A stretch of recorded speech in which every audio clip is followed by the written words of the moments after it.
الرحیم الحمد للہ رب العالمین والصلاۃ والسلام علی نبینا محمد وعلی آلہ وصحبہ اجمعین، اما بعد۔ پچھلے درسوں میں نماز کی صفت کا بیان آپ کے سامنے گزرا تھا کہ نماز کا آغاز کیسے ہو اور نماز ختم کہاں تک ہوتی، تو تقریباً ساری باتیں آپ کے سامنے تفصیل سے آ گئی تھی کہ تکبیر تحریمہ سے نماز کا آغاز ہوتا ہے اور السلام علیکم ورحمۃ اللہ کے بعد نماز کا اختتام ہوتا ہے۔ آج کے درس میں نماز کے بعد کچھ اذکار ہیں، ان پہ کچھ باتیں آ جائیں گی۔ کچھ چیزیں نماز کے اندر ایسی ہیں جو شرعاً درست نہیں ہیں، اس کی طرف اشارہ ہو جائے۔ تو نماز کے اختتام کے بعد جب امام سلام پھیر دے تو اللہ اکبر، صحیح بخاری میں یہ لفظ ثابت ہے، اور استغفر اللہ استغفر اللہ استغفر اللہ تھوڑی آواز کے ساتھ، یہ تین کلمات، اللہ سے مغفرت چاہتا ہوں، اللہ سے مغفرت چاہتا ہوں، اللہ سے مغفرت چاہتا ہوں۔ بڑی حکمت ہے، یعنی آپ نے ایک اچھا کام کیا ہے۔ لوگ کہتے ہیں کہ معافی اس وقت مانگی جائے جب انسان کوئی غلطی کرے، تو یہ نمازیں یا جو بھی عبادات ہیں، دیکھیے کہ عبادات کے خاتمے کے بعد شریعت مغفرت طلب کرنے کا حکم دیتی، کیونکہ یہ نمازیں ہو سکتا ہے کہ ہم اس طریقے پہ ادا نہ کر سکے ہوں جیسا کہ شریعت ہم سے چاہتی ہے۔ اسی لیے نبی صلی اللہ علیہ وسلم فرمایا، ابو داؤد کی حدیث آتی ہے کہ انسان نماز پڑھتا ہے اور اس کی نماز کا کبھی کبھی نصف حصہ اس کے لیے لکھا جاتا ہے، یعنی آدھا ثواب، اور کچھ لوگ ایسے ہوتے ہیں جن کو 1/4 کہہ دیجیے، چوتھائی ثواب، کسی کو 5ویں حصے کا، کسی کو 10ویں حصے تک کی بات آئی، اور کہا بہت سارے لوگ ایسے ہیں جن کی نمازیں ان کے منہ پہ مار دی جاتی ہیں، تو جلدی جلدی ادا کرتے ہیں، یعنی نماز کا خشوع و خضوع جو مقصود ہے وہ ختم ہو جاتا ہے۔ اور بڑی اچھی بات کسی کی یاد آتی ہے، کہا ہے کہ 3 حالتیں ہیں، ان حالتوں میں 3 انسان کی زندگی کے 3 اہم مرحلہ کو انسان یاد رکھے۔ وضو کریے تو نوجوان کی طرح، یعنی آغائے وضو کو اچھے سے دھوئیے، اس کا خیال رکھیے جس طرح چاق و چوبند نوجوان کرتا ہے، اور نماز پڑھیے تو بوڑھوں کی طرح، یعنی انتہائی عاجزی، سکون اور اطمینان کے ساتھ۔ تو ایسا نہ ہو کہ بہت تیزی ہو، ہاتھ مارنا ہو، لگتا ہے کہیں بھاگے جا رہا ہے، ایسا نہ ہو۔ جس طرح ایک بوڑھا شخص تھوڑی اطمینان کے ساتھ، یہ کہہ دیے ٹھہر کر کوئی کام کرتا ہے، ویسے ہی نماز میں آپ کی شان۔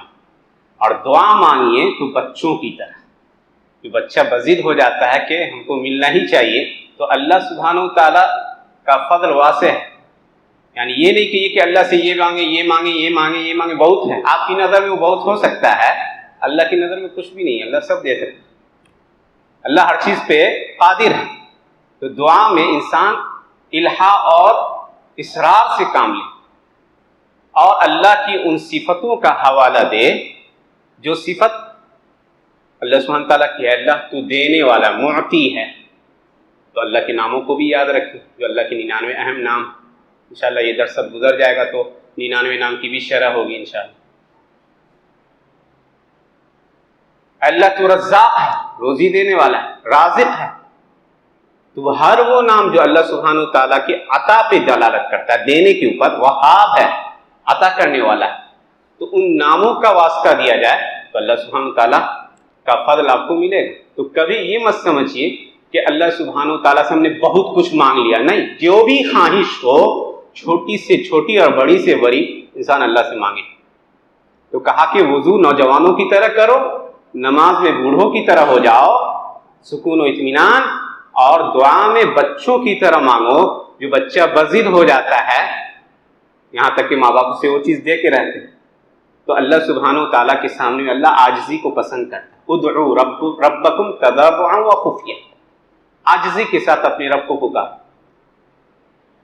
تو اسی لیے نبی صلی اللہ علیہ وسلم کی زندگی، یا کہہ دیجیے جب موت قریب آئی تو اللہ سبحانہ و تعالیٰ نے کہا کہ مغفرت طلب کیجیے۔ اذا جاء نصر اللہ والفتح ورأيت الناس يدخلون في دين الله أفواجا فسبح بحمد ربك واستغفره إنه كان توابا۔ جب اللہ کی مدد آ گئی اور فتح مکہ ہو گیا، لوگوں کو آپ نے دیکھا فوج در فوج اسلام میں داخل ہو رہے ہیں، تو اب اپنے رب کی تعریف اور تسبیح بیان کیجیے اور اپنے گناہوں کی مغفرت طلب کیجیے۔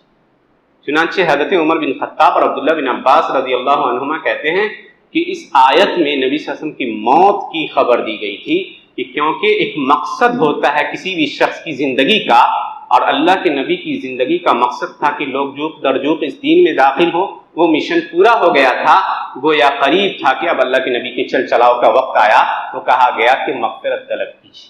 اللہ نے کہا حج میں فَإِذَا أَفَضْتُم مِّنْ عَرَفَاتٍ فَاذْكُرُوا اللَّهَ عِندَ الْمَشْعَرِ الْحَرَامِ، تو جب بھی کوئی عمل کیا جاتا ہے تو اس کے بعد کہا جاتا ہے کہ مغفرت طلب، کیونکہ ہم نے ہو سکتا ہے اس عمل کو اس طریقے پر ادا نہ کیا ہو جو اللہ کو مطلوب۔ علی کل حال استغفر اللہ اسی لیے ہم کہتے ہیں نماز میں، کیونکہ ہم سے غلطیاں ہونے کا امکان ہوتا ہے۔ اس کے بعد استغفر اللہ اللہم انت السلام، اللہ تو سلامتی عطا کرنے والا ہے، منک السلام، سلامتی تیری ہی جانب سے ہے، تبارک ربنا یا ذا الجلال والاکرام، اے ہمارے رب تو بابرکت ہے، عظمت والا، جلال والا ہے۔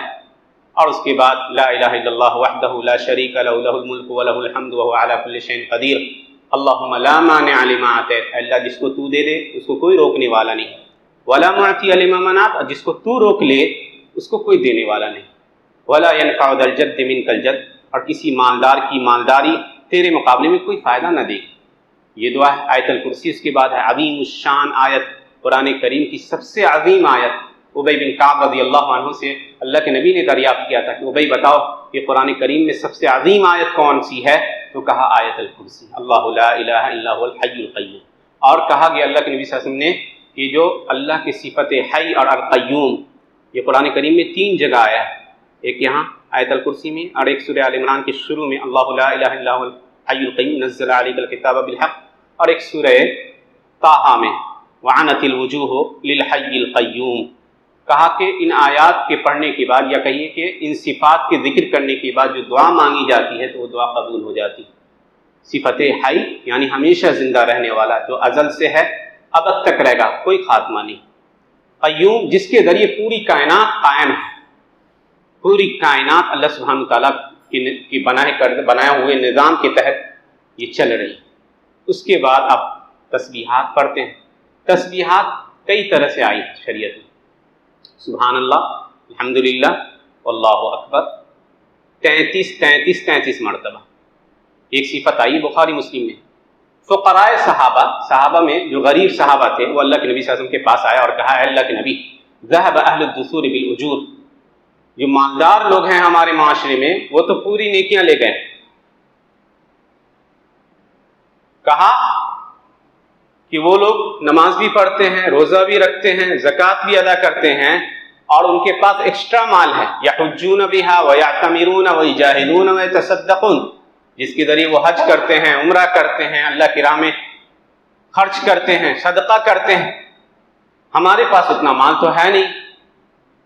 تو اللہ کے نبی نے کہا کہ میں تمہیں ایک نسخہ بتائے دے رہا ہوں، اگر تم وہ کام کرو گے تو تم سے آگے کوئی نہیں بڑھ پائے گا، الا یہ کہ وہ شخص جو یہ کام وہ بھی کرے۔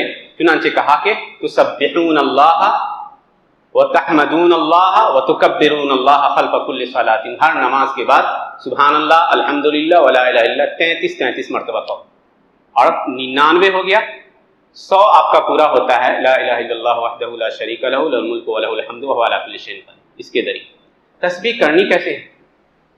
تسبیح عموماً دیکھیے گا لوگ بائیں ہاتھ سے بھی کرتے ہیں، بائیں ہاتھ سے نہیں کیجیے، کیونکہ صحیح روایت ہے اللہ کے نبی صلی اللہ علیہ وسلم دائیں ہاتھ سے تسبیح سبحان اللہ سبحان اللہ کہتے تھے۔ ٹھیک ہے، تسبیح میں کئی صفتیں ہیں۔ ایک تو آپ نے ایک انگلی کو گرایا اور سبحان اللہ کہا، الحمدللہ ولا الہ الا اللہ 1 مرتبہ، یعنی آپ کا تینوں 1 مرتبہ ہو گیا، یا ہر کور پہ آپ کہیں تینوں کو الگ الگ 33 سبحان اللہ سبحان اللہ سبحان اللہ سبحان اللہ سبحان اللہ سبحان اللہ ایسے کیجئے، تو ایسے بھی کہہ سکتے ہیں، یا ایک بار ہی میں سبحان اللہ الحمدللہ اللہ اکبر، اس طرح بھی۔ تو آپ کا 33 × 3 اگر کر دے تو جو ہے آپ کا 99 ہو جاتا ہے۔ تو ایک صورت یہ ہے۔ ایک صورت ہے مسلم شریف کے اندر کہ 33 مرتبہ سبحان اللہ، 33 مرتبہ الحمدللہ اور 34 مرتبہ اللہ اکبر. یہ 34 مرتبہ اللہ اکبر یعنی 99 کے بجائے 100واں جو ہے لا الہ الا اللہ وحدہ لا شریک لہ یہاں نہیں ہے اس حدیث میں. تیسری حدیث آئی ہے اور وہ زید بن ثابت رضی اللہ عنہ کی آتی ہے. کہا اللہ کے نبی صلی اللہ علیہ وسلم نے جب صحابہ کو حکم دیا کہ 33 مرتبہ سبحان اللہ، 33 مرتبہ الحمدللہ، 33 مرتبہ اللہ اکبر کہو، تو ایک انصاری صحابی کو خواب میں دکھایا گیا. ایک شخص اس سے کہتا ہے کہ اللہ کے نبی نے تم کو 33 مرتبہ یہ سب اذکار کہنے کو کہے ہیں؟ کہا ہاں. کہا کہ تم ایسا کرو کہ اس میں لا الہ الا اللہ کو ایڈ کر لو اور 25 مرتبہ کہو. یہ نسائی میں ہے اور صحیح روایت ہے. چنانچہ وہ شخص آیا اللہ کے نبی کے پاس اور کہا اللہ کے نبی ایسے ایسے میں نے خواب میں دیکھا ہے کہ مجھ کو کہنے والے نے کہا کہ تم 25 مرتبہ کہو اور لا الہ الا اللہ کو ایڈ کر لو. تو لا الہ الا اللہ جب ایڈ ہو گیا تو آپ کو 25 مرتبہ سبحان اللہ، 25 مرتبہ الحمدللہ، 25 مرتبہ اللہ اکبر اور 25 مرتبہ لا الہ الا اللہ. اب کوئی شخص کہہ سکتا ہے کہ خواب جو ہے یہ ایک صحابی کا ہے. تو یاد رکھیے کہ نبی صلی اللہ علیہ وسلم کی زندگی میں اگر کسی صحابی نے کوئی خواب دیکھا ہو اور پھر اللہ کے نبی سے اس خواب کا حکم دریافت کیا اور اللہ کے نبی اس خواب کو اقرار کرے کہ ہاں یہ ایک طرح سے وحی ہے یا ایک شرعی حکم ہے، تو وہ ایک شرعی حکم کا درجہ پا لیتا ہے. اذان کے بارے میں کچھ باتیں اگلے ہفتے آئیں گی کہ اذان کا بھی خواب، طریقہ اذان جو آج آپ دیتے ہیں وہ ایک صحابی کو خواب میں دکھلایا گیا ہے، عبداللہ بن زید کو اور حضرت عمر کو. لیکن بعد کے زمانے میں کوئی انسان خواب میں دیکھے کہ اللہ کے نبی نے ہم کو یہ کرنے کا حکم دیا، یہ کرنے کا حکم دیا. بڑا مشہور قصہ تھا، پاکستان کا طاہر القادری نے کہا تھا کہ اللہ کے نبی ٹکٹ مانگتے ہیں نعوذ باللہ کہ وہاں تک آنا چاہ رہے ہیں ان کی میلاد کی مجلس میں، اور کل جو ہے آپ کا عید میلاد کی جو ہے بدعتیں جاری اور ساری ہوں والعیاذ باللہ. لوگ ایسے بھی ہیں جو اپنے پیٹ بھرنے کے لیے نبی صلی اللہ علیہ وسلم کا خواب کا حوالہ دیتے کہ اللہ کے نبی کو میں نے خواب میں دیکھا کہ مجھ کو ٹکٹ کی ضرورت ہے تمہارے مجلس میلاد میں شرکت کرنے کے لیے. یہ سب کی کوئی حقیقت نہیں، خوابوں کی کوئی حقیقت نہیں. انبیاء کے خواب وہی ہوتے ہیں، انبیاء کے خواب. نبی اگر خواب دیکھیں تو وہی ہوتی ہے. جیسے کہ ابراہیم علیہ السلام نے دیکھا اپنے بیٹے کو، کہا اسماعیل میں تمہیں ذبح کر رہا ہوں، وہ سچا خواب ہوتا ہے کیونکہ یہ وحی کی صورت ہے. کسی صحابی نے خواب دیکھا اور اللہ کے نبی کے پاس وہ خواب پیش کیا گیا، اللہ کے نبی نے کہا کہ ہاں کرو ایسا، تب وہ خواب ہمارے لیے ایک شرعی حکم یا شریعت کا درجہ رکھ لیتا ہے. اس کے علاوہ اور نہیں. لوگوں کو شیطان نے ایسا گمراہ کیا کہ بہت سارے صوفیہ اسی میں گمراہ ہو کے رہ گئے. شیخ الاسلام ابن تیمیہ کے سوانح نگاروں نے لکھا ہے کہ شیخ الاسلام دمشق کے قلعے میں قید تھے اور جو بادشاہ وقت تھا ان کی شہرت سے ڈرتا تھا تو ان کو قید کر رکھا تھا. کوئی جرم نہیں، بس ان کی شہرت سے ڈر. اس کو خبر ملی کہ دمشق کے مضافات کے علاقے میں، دیہات کے علاقے میں ابن تیمیہ نے آج درس دیا ہے. عجیب سی خبر تھی کہ ابن تیمیہ تو جیل میں ہے اور درس کیسے دیا. لوگوں سے کہلوایا، اپنے لوگوں کو بھیجا، بات پکی نکلی کہ ابن تیمیہ نے درس دیا ہے اور ابن تیمیہ جیل میں ہے. ابن تیمیہ کے پاس وہ آیا، ڈرا ابن تیمیہ سے، کہا بتائیے تو آج آپ نے درس دیا ہے فلاں جگہ؟ کہا نہیں. تو کہا پھر کیا حکم ہے اس مسئلے کا میں آپ پہ پیش کرتا ہوں. کہا وہ شیطان ہے جو میرے درسوں میں آیا کرتا تھا. شیخ الاسلام ابن تیمیہ کے درس میں شیطان انسانی شکل میں آ کے بیٹھا کرتا تھا اور انہی کی آواز اور ان کی شکل و صورت وہ اپنا سکتا ہے کسی کی بھی. تو ان کی شکل و صورت میں گیا، انہی کی آواز میں اس نے انہی کی باتوں کو رکھ دیا. لوگوں میں شورا اور ہنگامہ پھیل گیا کہ ابن تیمیہ جیل سے نکل کر درس دینے ہیں. تاتاری فتنے میں ذکر کیا ہے ابن الاسیر اور ابن کثیر وغیرہ نے کہ مسلمانوں کو تاتاریوں نے گھیر لیا ایک جگہ. تو کسی کمزور عقیدے والے شخص نے پکارا، اللہ کو نہ پکار کے کہا ابن تیمیہ ہماری مدد کیجیے، کیونکہ ابن تیمیہ ہرا چکے سے پہلے تاتاریوں کو شقحب کے جنگ میں. کہا کہ ابن تیمیہ اڑتے ہوئے آئے تلوار سے اور تاتاری جیسے ہی دیکھے کہ اڑتے ہوئے آ رہے بھاگتے ہوئے. تو یہ شیطان ہے جو نیک لوگوں کو بڑا گمراہ کرتا ہے. اسی طرح کی اس میں عام لوگ سمجھیں گے کہ بڑا معجزہ ہے، کرامات ہے. ہندوستان میں بہت سارے لوگ آپ کے اس میں گمراہ.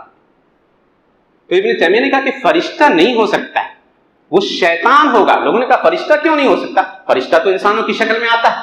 حضرت عائشہ نے، سعد نے، ان لوگوں نے حضرت جبریل کو دیکھا. حضرت عمر نے انسانی شکل میں دیکھا ہے جبریل علیہ السلام کو. میکائیل کو دیکھا ہے. جنگ بدر میں صحابہ مشرکین مکہ نے فرشتوں کو دیکھا انسانی شکل، تو کہا کہ فرشتے جھوٹ نہیں بولتے، اور یہ آدمی جس نے میرے نام پہ درس دیا وہ ایک طرح سے جھوٹ بیان کر رہا ہے کیونکہ وہ میں نہیں تھا۔ تو دیکھیے سلف کی اس تواضع کو دیکھ جائیے کہ وہ اپنے آپ کو کتنا بچاتے۔ تو خواب اگر کوئی صحابی دیکھ رہے ہوں، اللہ کے نبی پہ وہ خواب پیش کیا گیا اور اللہ کے نبی نے اس کو اقرار کر لیا، تب وہ ہمارے لیے ایک شرعی حکم کا درجہ رکھے۔ تو ان کی حدیث میں آیا کہ 25 مرتبہ سبحان اللہ، 25 مرتبہ الحمدللہ، 25 مرتبہ لا الہ الا اللہ اور 25 مرتبہ اللہ اکبر۔ ایک اور صفت آئی ہے، چوتھی صفت، اور وہ ہے 10 مرتبہ، 10 مرتبہ، اور یہ بھی صحیح روایت سے ثابت ہے۔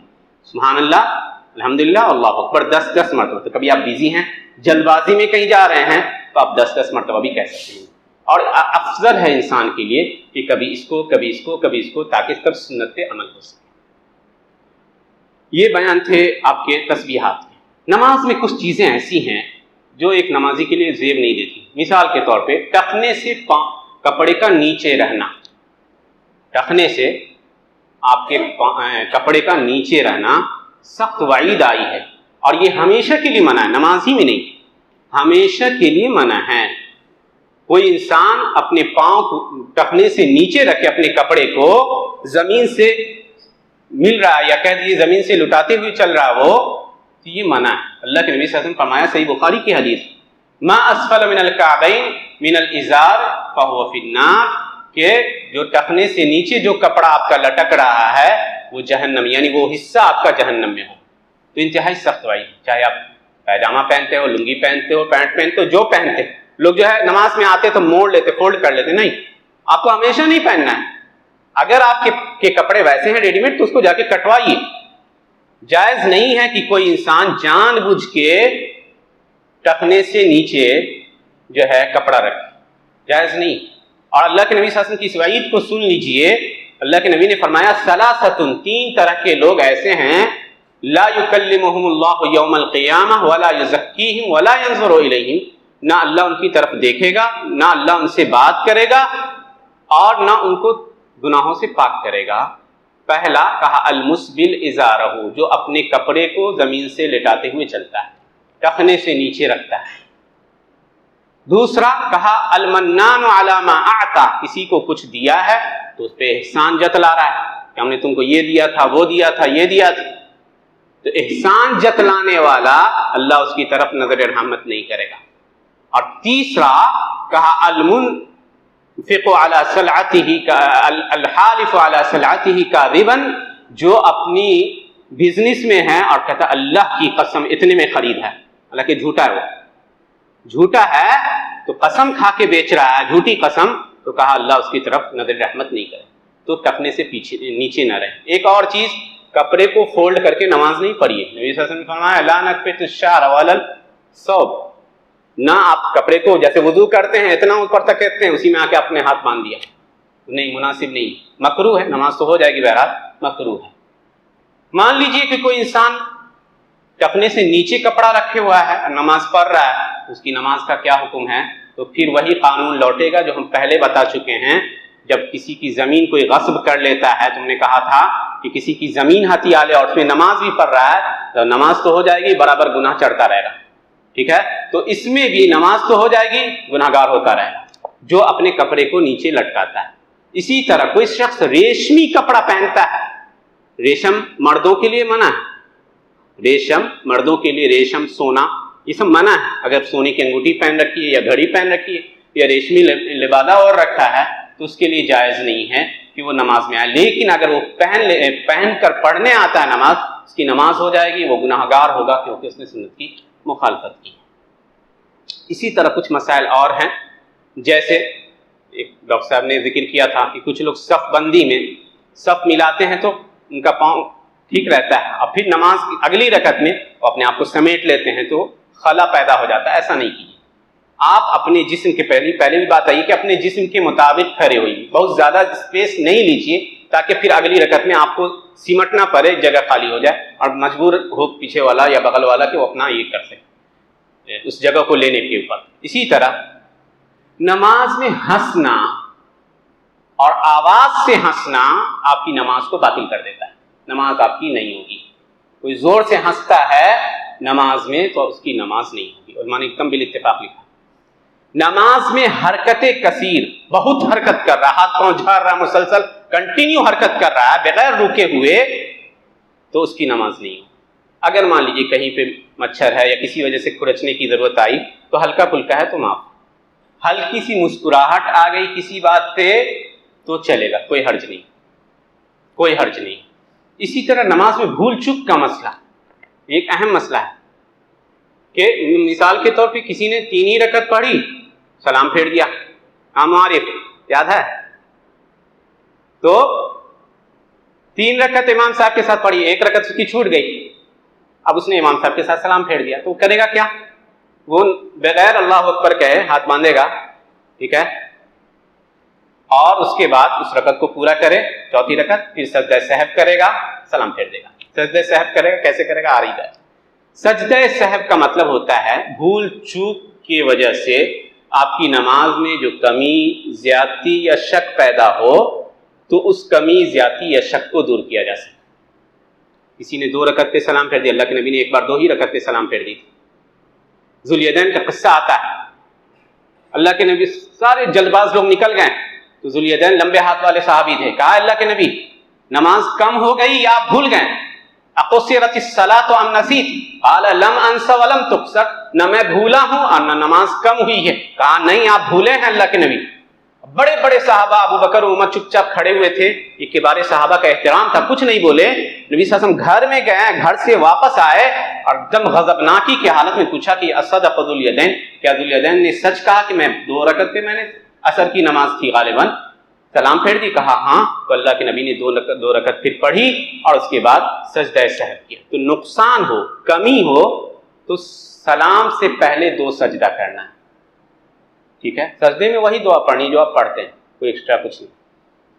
نماز میں کسی طرح کی کمی ہو، یاد آ گیا، آپ جو ہے سجدہ سہو کی. شک میں پڑ جائیے، اکثر اکیلے میں نماز پڑھ رہے ہیں، شک میں شیطان ڈال دیا 3 پڑھے کہ 4 پڑھے، تو 2 طرح کا اس میں معاملہ ہے، یعنی 2 صورت ہے، آپ دونوں میں سے کوئی ایک کیجیے. پہلی صورت ہے مسلم شریف کی حدیث کے مطابق کہ آپ کو کوشش کرنی ہے کہ آپ صحیح کتنے ہیں، یعنی آپ کا ذہن جا رہا ہے کہ ہم نے 4 پڑھ لی ہے اور اس پہ شیور ہے آپ کی 4 ہے، وہ تو 4 کو مانیے. شک ہے یا شک برابر ہے 50-50% ہے، کچھ نہیں سمجھ میں آ رہا ہے، تو ایسی صورت میں اس کو 3 سمجھیے. 4 اور 3 میں شک ہے، 4 اور 3 میں شک ہے تو 2 کام کرنا ہے. ایک تو پہلے غلبہ ظن ہو کہ ہم نے 70% امید ہے کہ 4 پڑھی ہے، یا اور کہہ دیجیے اور زیادہ شیور بیس آپ کے اندر ہے کہ ہم نے 4 پڑھی ہے تو اسی کو مانیے. لیکن اگر برابر ہے شک تو ایسی صورت میں 3 کو مانی. وَلْيَبْنِ عَلَىٰ مَسْتَيْقَنَ، جو یقین ہے تو 3 یقینی ہیں تو 3 رکعت آپ نے پڑھ لی، 1 پورا کیجئے اور سجدہ سہو کیجئے. تو شک میں اور کمی میں سلام سے پہلے 2 سجدے کرنے. زیادہ کر بیٹھے 5 رکعت پڑھ دی تو ایسی صورت میں آپ کو سلام کے بعد سجدہ کرنا ہے. 2 سجدہ، سلام کے بعد سجدہ کیجیے گا تو کیسے کیجیے گا؟ سلام پھیر دیا، 2 سجدہ کیا اور پھر سلام پھیر دیا. تشہد نہیں، تشہد کی حدیث شاذ اور ضعیف، تشہد کی حدیث شاذ اور ضعیف. کیسے سجدہ کرنا ہے؟ مان لیجیے آپ نے کوئی دعا چھوڑ دی جو دعا واجب ہے. کچھ علماء نے سبحان ربی العظیم، سبحان ربی الاعلیٰ اس طرح کی دعاؤں کو واجب قرار دیا ہے. تو اگر وہ چھوٹ گیا، رکوع میں آپ گئے اور بے خود ہو گئے، پتہ ہی نہیں چلا، امام نے جو ہے امام اٹھ گیا، بعد میں آپ کو خیال آیا، تو امام کے ساتھ تو ہیں تو امام کی مطابقت کرنی، امام کی مطابقت کرنی. لیکن تنہا پڑھ رہے ہیں تو ایسی صورت میں آپ کو سجدہ سہو کرنا ہوگا. بہت سارے اور مسائل انشاءاللہ آئیں گے اذان امامت کے تعلق سے انشاءاللہ اگلے درس میں. اللہ سبحانہ تعالیٰ سے دعا ہے کہ اللہ سبحانہ تعالیٰ ان مسائل کو سیکھنے، سمجھنے اور اس کے مطابق عمل کرنے کی توفیق عنایت فرمائے. آمین. صلی اللہ علیہ نبی الکریم.